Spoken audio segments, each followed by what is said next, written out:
Student, good morning. बच्चों, कल की वीडियो में हमने चैप्टर पढ़ा था, वो था जंगल में एंटरटेनमेंट। अब आपने 2 दिन तक जो वीडियो देखी उसमें आपने चैप्टर पढ़ा, कल हमने दौरान भी करा था।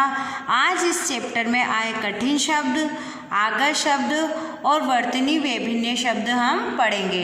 अब देखिए शब्दार्थ कौन कौन से हैं इसमें, आप अपनी बुक में भी देखेंगे, पेज नंबर 65 पर दिए हुए हैं शब्द भंडार। शब्द भंडार में शब्दार्थ, शब्दार्थ क्या होता है? जिन शब्दों का अर्थ निकलता है या हम शब्दों को अर्थ निकाल कर पढ़ते हैं उसको शब्दार्थ कहते हैं।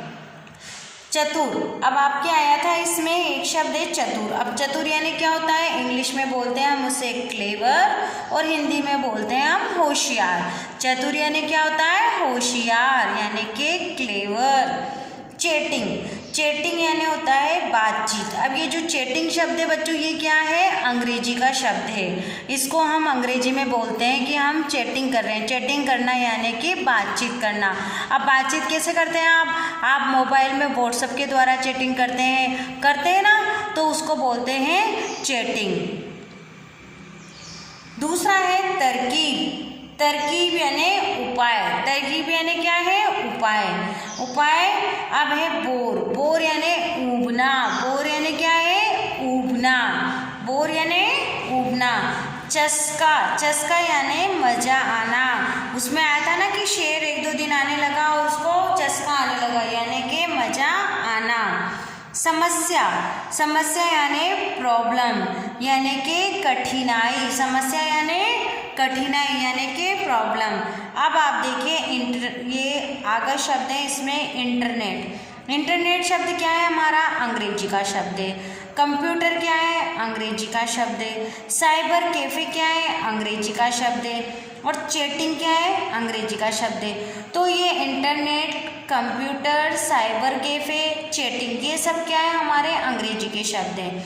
Sir, bore, cartoon channel, fees, ये शब्द भी हम अंग्रेजी शब्द में उपयोग करते हैं। सर, बोर, बोर हो रहा हूँ मैं, तो ये कहते हैं ना, तो यानी कि अंग्रेजी का शब्द है ये। बोर होना यानी कि आप बैठे बैठे कुछ भी आपको मन नहीं लगता है, आपका किसी काम में आपको अप्रसन्नता होती है तो उसको बोलते हैं बोर होना। कार्टून चैनल, फीस, ये सब भी क्या है? हमारे अंग्रेजी शब्द हैं। रोज़ाना, हजम, तरीके, रिश्तेदार, ये सब है हमारे उर्दू फारसी के शब्द। जो उर्दू की भाषा है उसमें आते हैं हमारे रोज़ाना, हजम, तरीके, रिश्तेदार। रोज़, रोज़ाना और रोज़। मैं ज पे क्यों जोर दे रही हूँ बच्चों? आप देखो मैं ज न बोल के ज बोल रही हूँ, इसलिए बोल रही हूँ कि आपको ये ज के नीचे बिंदी नज़र आ रही होगी। जब भी ज के नीचे बिंदी नज़र आती है तो वह ज बोलते हैं, उसको क्या बोलते हैं? ज।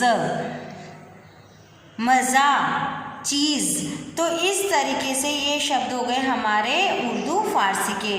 तो ये शब्द अर्थ हो गए, ये आगत शब्द हो गए। आगत शब्द में कौन कौन से अंग्रेजी के शब्द हैं? Internet, sir, computer, board, cyber cafe, cartoon, chatting, fees. अगर आपको कोई वर्बली भी क्वेश्चन पूछता है फटाफट कि अंग्रेजी के शब्द बताओ इस चैप्टर में आए, तो आप फटाफट बता सकते हैं। उर्दू के शब्द छांटिए। अगर आपको ये क्वेश्चन दे दिया जाए कि उर्दू के शब्द और अंग्रेजी के शब्द अलग अलग कीजिए, तो आप कर सकते हैं ना। अब रोजाना, रोज, हजम, मजा, रिश्तेदार, तरीके, चीज, ये सब क्या है? हमारे उर्दू फारसी के। अब आते हैं हम मानक वर्तनी शब्द को समझेंगे।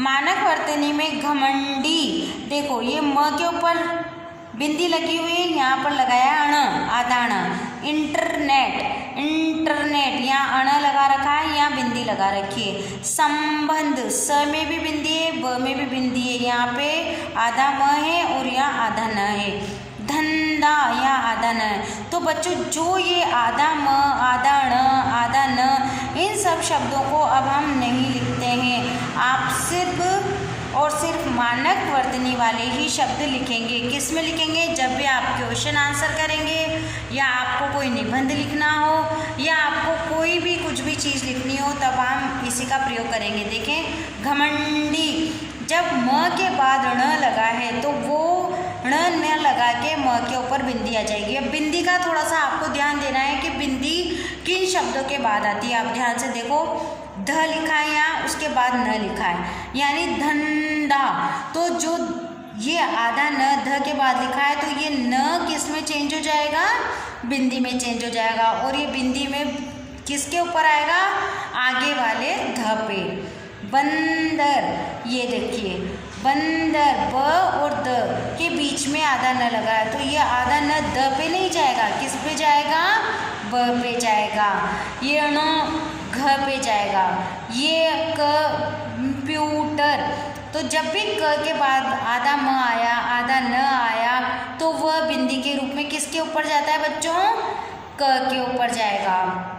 अब देखिए आप, चंपू, तो ये च के ऊपर बिंदी आई। पसंद, अब इसमें प के ऊपर क्यों नहीं आई आप बताएंगे, क्योंकि प और स के बीच में बिंदी आधा न नहीं आ रहा है तो बिंदी स पे आएगी, क्योंकि किस किस के बीच में आ रहा है, स और द के बीच में आधा न आ रहा है, इस वजह से स के ऊपर बिंदी आई है। देखिए आप ध्यान से, पसंद, चिंता। अब देखिए मात्रा के बाद यहाँ हमने बिंदी लगा रखी है, तो ये हो गए हमारे मानक वर्तनी वाले शब्द। और मैंने आपको ये भी बताया है कि बिंदी का प्रयोग आप कब और कैसे और कहाँ करेंगे, तो आप अपना ये ध्यान से देखना है बच्चों। आप बहुत से बच्चे बस लिख लिख के लाते हैं, हमें लिखने से मतलब नहीं है, हमें पढ़ना और समझना है।